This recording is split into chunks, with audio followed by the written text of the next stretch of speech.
벌써 8월 마지막 주일을 맞습니다. 여름이 가고 있구나라는 느낌도 이제 확연히 듭니다. 지난 여름 무더운 가운데서도 지켜보호해 주신 하나님께 감사드립니다. 지난 여름 동안 참으로 오랜만에 사람들의 마음을 촉촉히 적셔주었던 드라마가 하나 있습니다. 이상한 변호사 우영우라고요. 보셨어요? 자극적인 내용과 장면으로 뒤덮인 우리나라 TV와 영화에서 참으로 따뜻한 드라마였다라는 생각이 듭니다. 저도 뭐 다 보지는 않았고요. 처음에 한 절반 그리고 마지막 한 2회분 정도는 저도 보았습니다. 1화가 시작할 때 첫 번째 시작하는 회차에서 제 기억에 남아있는 장면이 있습니다. 우영우 변호사가 처음 재판에 임할 때에 모두 진술에 나가는데 재판정에 처음 나가서 여러 사람들 앞에서 자신이 자폐 스펙트럼을 가지고 있다고, 그래서 좀 자신이 어눌하고 어색하더라도 양해해 달라고 말하고 시작하는 장면이 있습니다. 그리고 이어서 이렇게 얘기해요. 자신도 다른 변호사들과 똑같이 법을 사랑하고 피고인을 존중한다. 이 표현을 씁니다. 여러분, 그리고 이 드라마의 전체 내용은 그렇게 가는 거예요. 법을 사랑하고 피고인을 존중한다라는 그 이제 설정을 놓고서는 16번에 걸쳐서 드라마가 진행이 됩니다. 여러분, 우리가 알잖아요. 우리나라에서 지금 법을 제일 잘 안다는 사람이 정권의 한 자리에 앉아서 보이는 모습들은 법을 사랑하고 피고인을 존중하는 것이 아니라 법을 이용해서 어떻게든 자신의 지위를 독점하고 확실히 해나가려고 하는 그런 모습들을 우리는 봅니다. 자, 이 말씀을 왜 드리냐면 법을 사랑한다는 것이 무엇일까라는 거예요. 법을 사랑한다는 것이 무엇일까. 오늘 본문에서도 예수님은 그 부분을 우리들에게 굉장히 강조하고 있다라는 것을 제가 이 드라마하고 연관시켜서 생각을 하게 되는데, 오늘 본문에서도 계속돼서 예수님께서 말씀하시는 것 중에 중요한 것이 법과 법정신, 율법과 율법을 만드신 하나님의 뜻이 무엇인가를 우리들에게 명확히 전달해 주는 메시지가 있다고요. 오늘 성경 본문도 지난 주일에 이어서 중풍병자 사건을 가지고서 함께 말씀을 나누려고 합니다. 지난 주일 핵심 구절이 있었잖아요. 제목이었는데 그들의 믿음을 보시고, 그들의 믿음이 무엇이었나? 마비된 죄인이라 하더라도 사회적 통념에 따라 분리시키고 죄인시하는 당시 사회, 교회, 회당이 아닌 그 죄인을 아들로 받아들이시는 주님에 대한 믿음, 하나님 아버지에 대한 믿음에 대한 말씀을 우리가 나누었고요. 주님은 그때 선언하셨죠. 작은 자야 내 죄사함을 받았느니라. 작은 자라고 번역한 것이 아쉬움이 많이 남는다라는 말씀을 드렸어요. 그래서 제가 다시 번역했죠. 아들아, 내 죄사함을 받았다. 중풍병자, 당시 사회적 통념에 의하면 큰 병이 들면은 사회에서 그랬다고 그랬잖아요. 우리나라도 그거 없어진 지 뭐 없어졌다고 얘기하기가 참 애매한데, 큰 병 들면 저 사람 저거 죄 지어서 그래. 그 집안에 큰 병든 자들이 있으면은 저 집안 하나님 앞에 무슨 죄 저질렀는지 몰라. 이게 고대 사회에서도, 종교를 중심으로 한 고대 사회에서, 유대 사회에서 통념으로 이루어졌어요. 그래서 그 사람을 죄인으로 취급하고 그 집안을 죄인의 집안으로 취급해서 소외시키고 격리시키고 배제시키고. 여러분, 근데 그 죄는, 여기 중풍병자도 그 당시 바리새파 율법 체제에 의해서 정죄당하며 억눌려 지낼 수밖에 없는 무력한 사람들, 직역을 해서 중풍병자를 마비된 사람들이라 이렇게 표현한다고 말씀을 드렸습니다.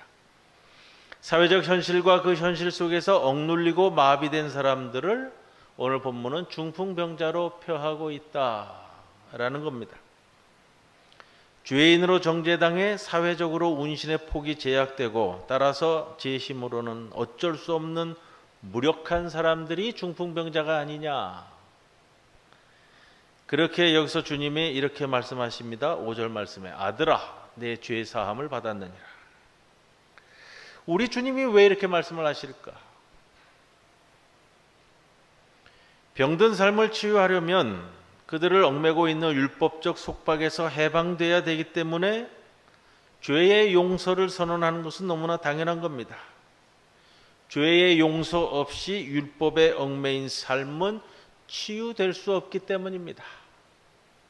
아들아, 내 죄들이 사해졌다라는 이 문장에서 사해졌다는 이 동사는 여러분 수동태로 쓰여집니다. 수동태. 신학적으로는요, 또 어법적으로는 이런 수동태를 신적 수동태 문장이라고 얘기합니다. 우리가 예전에 성경 공부하면서 몇 차례 등장했었는데 행위의 주체가 누구냐 하면 예수님이 아니에요. 죄를 사해주는 이 문장의 주체는 예수님이 아니고요. 주어로서 하나님의 이름을 거명하는 것을 꺼리기 때문에 수동형 문장 형태를 띠는데 이 수동태는 그래서 신적 수동태라고 합니다. 이 문장에서 죄를 사하여 주시는 분은 분명 하나님입니다. 중풍병자를 그런데 작은 자야. 이 번역은 제가 참 마음에 안 든다고 말씀을 드렸어요. 원래 정말로 직역을 한다면 얘야라고 하는 게 맞아요. 얘야, 네 죄들이 사해졌다. 아들아, 네 죄가 사해졌다. 여기서 이 아들아라고 부르고 있다는 사실에서 이것이 더 분명해지는데 중풍병자가 예수님의 아들일 수는 없지요? 맞아요? 중풍병자가 예수님의 아들일 수는 없잖아요. 그럼 누구 아들이에요? 하나님 아버지 아들이라는 말이에요. 누가 중풍병자를 아들아라고 부를 수 있냐는 말이에요. 아들이라고 부르는 이 한마디 호칭을 통해서 중풍병자는 이미 하나님의 아들로 인정받은 셈이에요. 여러분, 제가 몇 차례 강조했는데 예수님께서 이런 말씀을 하신 적이 없어요. 예수님이 자신만이 하나님의 아들이라고 말씀하신 적이 없단 말이에요. 비록 죄인으로 정죄당해 병든 삶을 살고 있을지라도 본질적으로는 하나님의 아들이라는 선언이에요. 하나님의 사랑 안에서는 아들아 라고 부르는 이 표현 자체가 이미 용서를 포함하고 있는 거예요. 죄를 지어도 아들은 아들이죠. 병든 삶을 살아도 아들은 아들인 거예요. 율법으로는 죄인일지 몰라도 하나님의 사랑 안에서는 아들이라는 거예요. 용서하시는 것이 하나님의 뜻일진데 하나님을 따른다고 하면서 용서할 줄 모른다면 하나님을 따른다고 볼 수 없잖아요. 그런데도 그 당시 유대인들은 죄를 용서하실 수 있는 분은 하나님 한 분뿐이라는 통념에 사로잡혀서 자신의 삶에서도 자신의 사회에서도 용서하지 않는 것이 맞다고 하면서 그 그늘 아래 있는 죄인으로 소외된 사람들은 여기 중풍병자와 같은 삶을 살 수밖에 없었다는 겁니다. 예수님은 용서하시는 하나님의 사랑을 내세워 그들을 사면하고 용납하고 계십니다. 율법적으로는 죄인일지 모르겠지만 그 죄인도 하나님 앞에서는 똑같은 하나님의 아들임을 선포하는 겁니다. 그러니 그 당시 체제 수호의 이론 제공자라고 할 수 있는 서기관들, 율법학자들에게 예수님이 어떻게 비춰졌으리라라는 것은 짐작할 만합니다. 6절에 나타나는 서기관들의 반응입니다. 서기관들이 거기 앉아서 마음에 생각하기를 7절에 이 사람이 어찌 이렇게 말하는가? 신성모독이로다. 오직 하나님 한 분 외에는 누가 능히 죄를 사하겠느냐? 여러분, 서기관들, 율법학자들은 율법에 대한 해석권을 가진 사람들입니다. 따라서 재판권도 그들이 가지고 있었습니다. 그만큼 그들의 가르침과 권위는 일반 백성들에게 절대적인 것들이고, 그들의 사상과 그로 인한 그 사회의 일반적인 통념이라고 하는 것도 그들의 가르침 영향으로 형성되는 것이다 라는 것이죠. 즉 모든 행위의 적법성과 위법성 여부가 그들 손에 좌우된다는 겁니다. 그렇게 율법학자들이 예수님의 사죄 선포를 신성모독적 발언으로 생각했습니다. 그러면 왜 예수님의 말씀이 그들 눈에 신성모독에 해당된다고 하는 것일까요? 신성모독한 자는 돌에 맞아 죽어야 돼요. 율법에 의하면 죄를 용서하실 수 있는 분은 오직 하나님 한 분뿐이라는 겁니다. 인간에게는 죄를 용서할 수 있는 권한이 없다는 겁니다. 만일 인간으로서 죄를 용서한다면 그러한 행위는 하나님의 권능에 대한 도전이고 최고 권위인 하나님에 대한 모독이라는 겁니다. 그러니 예수님의 말씀이 그들의 눈에는 그거예요. 한 사회의 근간을 뒤흔드는 행위로 비춰지는 겁니다. 그렇다면 과연 예수님은 자신의 이러한 행위가 신성모독에 해당되는 죄라는 것을 모르고 그러셨을까요? 율법적인 규정이야 예수님이 늘 모르셨을 리 없습니다. 알면서도 사죄를 선포하셨습니다. 율법학자들에게도 이것은 매우 의아하게 여겨졌을 겁니다. 그래서 하는 말이 이 사람이 왜 이렇게 말하고 있는 것일까? 율법학자들의 속생각이었다고는 하지만 이것은 실제로 마가복음서 저자가 오늘의 우리들에게 제기하는 신학적 질문입니다. 우리도 왜 예수님께서 이렇게 말씀하고 계실까 하는 것을 생각해 보아야 합니다. 이것이 법과 법정신의 문제입니다. 율법학자들이 내세우는 율법은 죄를 용서하실 수 있는 분은 오직 하나님 한 분뿐이라는 규정입니다. 그러나 하나님만 용서하실 수 있다는 구절은 성서 구절에 없습니다. 하나님께서 우리의 죄를 용서하신다는 구절은 수차례 구약 성경에 등장하는데 제가 이걸 다 찾아봤어요. 주석서를 가지고서 여기서 등장하는 뭘 근거로 이렇게 이야기할까? 죄 용서에 대한 하나님의 고유의 권한으로 한정시키는 이 구절이 무엇인가? 성서에 보면요, 하나님께서 우리의 죄를 용서하신다. 하나님께서 용서하시사 우리의 죄를 이렇게 나오는데 하나님만이라는 표현은 없어요. 제가 생각한 건 그래요. 접근이 다른 거예요. 율법학자들이 접근하는 것과 예수님이 접근하고 있는 것은 좀 다르다. 개념, 정의에 있어서 좀 다른 방향을 가고 있다. 여러분, 인간은 죄를 용서할 수 없다는 나름의 해석을 율법학자들이 가지고 있는데, 그러나 죄를 용서하실 수 있는 분이 하나님뿐이라면 그거예요. 인간을 심판하실 수 있는 분도 하나님뿐이어야 되는 거예요. 이걸 전제로 놓고요. 다시 말씀드릴게요.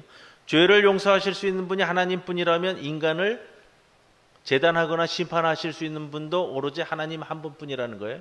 그런데 율법학자들은 하나님의 이름으로 율법의 집행권을 행사하고 하나님의 이름으로 정죄는 하면서도 하나님의 이름으로 용서하는 길은 막아버렸다. 정죄만 있고 용서가 없는 그 사회의 숨막히는 현실 때문에 백성들은 이 중풍병자처럼 죽어갈 수밖에 없었다라는 거예요. 하나님만이 용서할 수 있다면 심판할 수 있는 것도 하나님뿐이어야 되는 거예요. 그런데 율법을 집행에 대한 권리를 가지고 있다고 자부하면서 심판에 대한 것도 율법학자들만 주고 있다는 거예요. 하나님이 용서하신다면 너희들도 용서하고 살아야 된다는 말씀이에요. 율법 본래의 의미인 하나님의 뜻을 가려버림으로써 사람들을 병들게 하고 있는 것. 여기에 맞서 예수님은 율법의 근본이 되는 법 정신을 들고 나오고 계십니다. 율법이 하나님의 법이라면 그 법의 근본 정신인 하나님의 뜻을 되살려 백성들을 구원하고자 하는 것이 법 정신인데, 율법학자들이 하나님의 이름으로 정죄하는 것과는 정반대로 그래서 하나님의 이름으로 용서를 선포하시는 겁니다. 아들아, 내 죄들이 사해졌다 라고 선언함으로써 율법의 근본 정신은 하나님의 뜻을 천명하고 나서고 계십니다. 죄인도 하나님의 백성이요 하나님의 아들인데 어찌 죄인이라 하여 아들이 아니라 할 수 있겠느냐는 겁니다. 용서하시는 분이 하나님일진데 정녕 하나님의 뜻을 따르는 자들이라면 응당 타인의 죄를 용서할 수 있고 또 용서해야 마땅하지 않겠느냐는 겁니다. 마태복음 5장 17절에 내가 율법을 폐하러 온 것이 아니라 완성하러 왔다고 말씀하신 것도 바로 이 뜻일 겁니다. 그들 율법학자들은 법만을 알고 하나님을 알지 못했습니다. 그래서 하나님의 이름으로 사죄를 선언한 예수님의 말씀을 놓고 이 사람이 어찌 이렇게 말하는 것일까라고 했고 하나님을 모독하는 말이라 해서 죽이려 들었던 겁니다.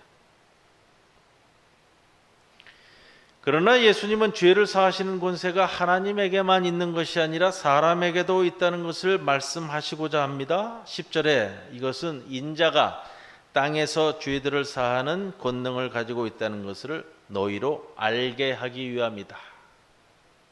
포인트는 거기에 있어요. 너희로 알게 하기 위함이다. 너희가 이것을 알아야 하기 때문이다. 뭐냐? 인자가 땅에서 죄들을 사하는 권능을 가지고 있다는 것. 여러분, 인자, 기독론적 표현이에요. 우리가 흔히 교회에서 아마 신앙생활 오랫동안 하시면서 다 들었을 거예요. 메시아를 일컬을 때 인자라는 표현으로 쓴다고요. 그렇게 좀 서구 신학자들이 그렇게 주로 이야기해 왔기 때문에 그렇게 굳어져 있는 것이 사실이에요. 근데 요즘은 또 다시 이야기가 되고 있어요. 기독론적 표현이 묵시문학에서 메시아를 뜻하는 것은 맞습니다. 그렇게 표현되고 있기 때문에요. 그런데 원래의 이 인자라는 말 그대로라는 거예요. 말 그대로. 인자라는 것이 무슨 말이에요? 사람의 아들이라는 말이잖아요. 사람의 아들. 일반적으로 쓰이는 사람의 아들. 많은 논의가 되고 아직도 되고 있는 표현인데요. 근데 우리가 생각할 때는 두 가지가 혼용돼서 쓰고 있다라고 생각할 수 있습니다. 유대인들의 이름이 성경에서 일컬어질 때 이런 표현들 쓰잖아요. 아무개의 아들 누구, 아무개의 아들 누구. 세베대의 아들 야고보, 요나의 아들 시몬. 이런 식으로 한 사람을 칭한단 말이에요. 결국 모두가 사람의 아들인 셈입니다. 여기 쓰인 인자는 예수님을 포함해서 사람 일반을 지칭하는 소박하고 겸손한 의미가 아니겠는가. 이것은 사람에게는 죄를 사할 권세가 없다고 생각하는 사람들에 대한 반박이고 그리고 이것을 깨우쳐 알게 하기 위함이 아니냐. 10절에 그렇다면 인자가 땅에서 죄를 사하는 권세가 있는 줄을 너희로 알게 하려 하노라 라는 이 표현은 당시로서는 굉장히 혁명적인 예수님의 선포의 말씀이다 라고 할 수 있습니다. 죄를 사할 수 있는 분은 하나님 한 분뿐이라고 생각하는 사람들에게 죄를 사하는 권세가 사람에게도 주어져 있다는 것을 선언한다는 것은 그거예요, 여러분. 사람은 사람의 아들이기만 한 것이 아니라 하나님의 아들이기도 하다는 것을 깨달아 알라는 말씀입니다. 그래야 이게 성립이 되는 거예요. 결국은 율법이라는 명목으로 사람들을 정죄하며 살지 말고 하나님의 백성, 하나님의 자녀들은 서로를 용서하고 포용하며 살라는 말씀이잖아요.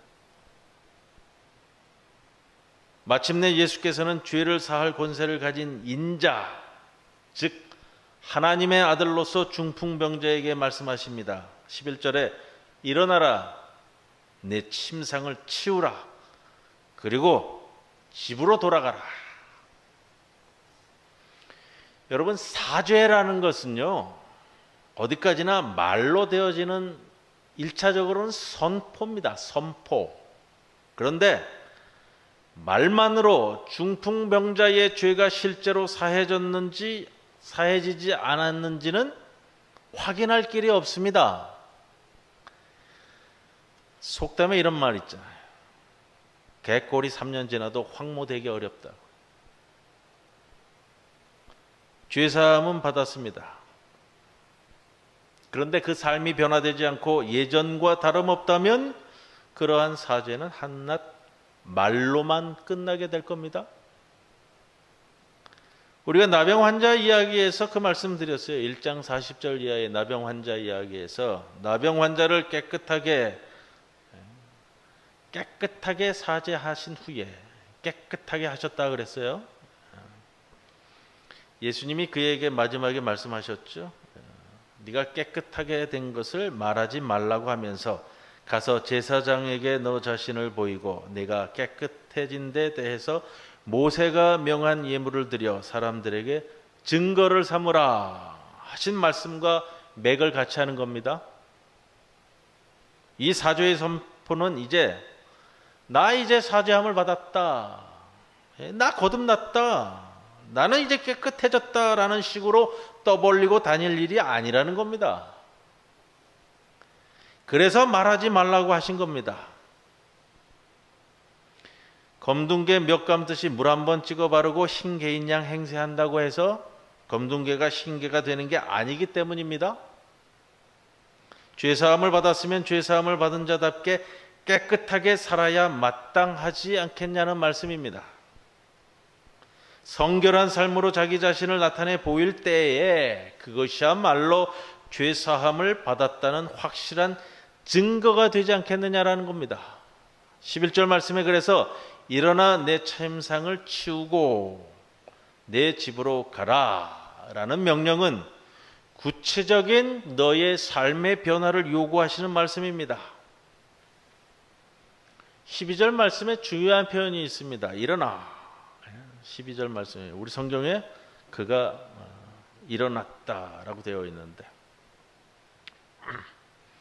일어나라는 표현이 수동태로 쓰였어요. 마가복음이 이러한 표현들을 굉장히 중요시하는데 수동태로 쓰여지면 어떻게 번역이 되냐면요. 그러자 그가 이윽고 일으켜졌다. 일으켜졌다. 그가 일어났다가 아니고요. 그가 일으켜졌다라고 되고 있어요. 수동태인데 그리고 침상을 치우고 모두가 보는 앞에서 나아갔다. 그런즉 모두가 놀라서 이런 일은 우리가 본 적이 없다고 말하면서 하나님을 찬양했습니다. 전에 그는 누워 있었습니다. 그러나 지금은 그 누워 있던 상태에서 일으켜졌습니다. 전에는 사람들이 그를 침상에 누인 채 운반해 왔습니다. 그러나 지금은 자기가 운반되어 온 그 침상을 스스로 치워버렸습니다. 전에는 무리들 때문에 예수께로 가까이 올 수 없었습니다. 그러나 지금은 그들이 보는 앞에서 제 발로 걸어 나아갑니다. 자기 힘으로는 운신조차 할 수 없던 몸이 힘을 얻고 일어나 스스로 걸을 수 있게 변화되었다는 겁니다. 그리고 중요한 표현, 누워있던 중풍병자가 일으켜진 것으로 이야기되고 있습니다. 일으켜졌다. 이건 제가 굉장히 말씀 전하면서 여러분들에게 강조해드린 말씀이에요. 에게이로라는 단어가 쓰인다고요. 일으켜졌다. 무슨 단어죠? 부활신앙을 나타내는 표현이라고 제가 정말 여러분들 귀에 못이 박히도록 말씀드린 거예요. 이 마가복음서 기자가 굉장히 중요하게 여긴다고. 에게이로 일으켜졌다. 하나님이 일으켜 세워주심으로써 일어나게 되었다는 뜻입니다. 부활 신앙적 표현인데, 그리고 이 말씀은 여러분도 이 사람처럼 변화된 삶을 살아야 하지 않겠느냐라는 권면의 말씀입니다. 마가가 말하고자 하는 부활신앙은 구체적인 삶의 변화를 통하여 믿는 자들이, 에베소서 2장 1절에 이 표현이 나오죠. 사도 바울이 표현했는데, 전에는 허물과 죄로 죽었던 사람들이, 여기 죽었다는 표현이 나와요. 허물과 죄로 죽었던 사람들이 이제 구체적인 삶의 변화를 통해 믿는 자들 가운데서 예수님의 삶이 새롭게 구현해내는 삶, 이게 마가복음서 기자가 우리에게 계속해서 강조해 주는 부활신앙에 대한 관점이세요. 유대교 신앙과 사회적 통념체계에서는 도저히 불가능한 일이, 사고방식 자체에서 생각할 수 없는 거예요.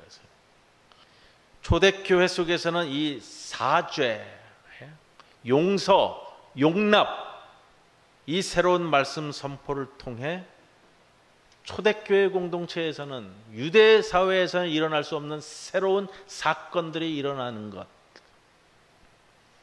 그래서 이런 표현을 쓰죠. 오늘 말씀에 이런 일은 우리가 본 적이 없다라고 하면서 그들이 놀라워했다라고 표현하고 있습니다.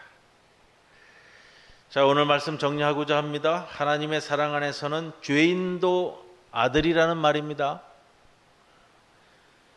죄인을 아들로 인정하고 다시 받아들이는 것 자체가 곧 사죄입니다. 죄를 사하는 것, 그리고 죄 사함을 받고 하나님의 아들로 받아들여졌으면 예수님이 중풍병자의 죄를 용서하셨듯이 여러분들도 타인의 죄를 용서해야 마땅하지 않겠느냐라는 것이 오늘 메시지의 핵심입니다. 역사 비평 신학자들은 그런 표현을 덧붙이고 있어요. 오늘 이 사건이 더 생각해 보면 초대교회 공동체가 유대 사회 내에서 존재하면서 유대 사회가 가지고 있었던 이 율법을 통한 배제의 논리, 소외의 논리, 격리의 논리가 아닌 용서와 용납의 논리로 유대교의 가르침과 맞서 투쟁해 나갔던 사건이다. 참 의미가 깊습니다. 그리고 이러한 말씀의 논쟁들, 2장부터는 이제 제가 지난주에 말씀드린 것 중에 예수님의 치유 사건을 가지고 계속해서 논쟁이 붙어요. 병자를 치유해 주는데 계속해서 이제 논쟁이 붙잖아요. 유대인들하고. 이 말씀의 논쟁들을 통해 초대교회가 복음의 진리를 가지고 세워져 나갔던 한 계단 한 계단, 그 모습을 우리들에게 복음의 개방성이라는 사죄의 논리로 다가오고 있다라는 겁니다. 여러분, 이 말씀이 오늘날 우리 교회 현실에서는 얼마나 유효한가 하는 것을 생각하게 됩니다. 우리도 믿음이라는 명목을 가지고 사랑을 묵살하지는 않을까. 그렇다면 그건 믿음이라는 이름의 또 다른 율법이 아닐까.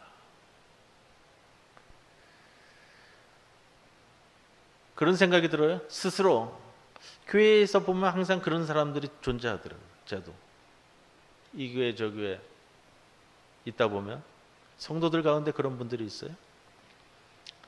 스스로 제 믿음이 좋다고 생각하는 사람들, 자기의 신앙은 뭐 다른 성도들과는 다르게 좀 레벨이 좀 다르다라고 그렇게 여기고 사는 사람들이 어느 교회나 있더라고요. 참 희한해. 한 번쯤 오늘 말씀을 통해 우리 자신을 비추어 보시는 귀한 말씀의 시간이 되시기를 주님의 이름으로 권면을 드립니다. 기도드리겠습니다. 고마우신 아버지 하나님, 우리로 하여금 아들로 불러주시사 죄인의 자리에 있지 않게 하셨습니다. 이제 일으켜졌으니 우리 앞에 침상을 치우고 모든 이들 앞에서 당당히 걸어 나다니는 하나님의 자녀, 하나님의 아들로서의 삶을 살아가도록 이끄시옵소서. 예수님의 이름으로 기도드리옵나이다. 아멘.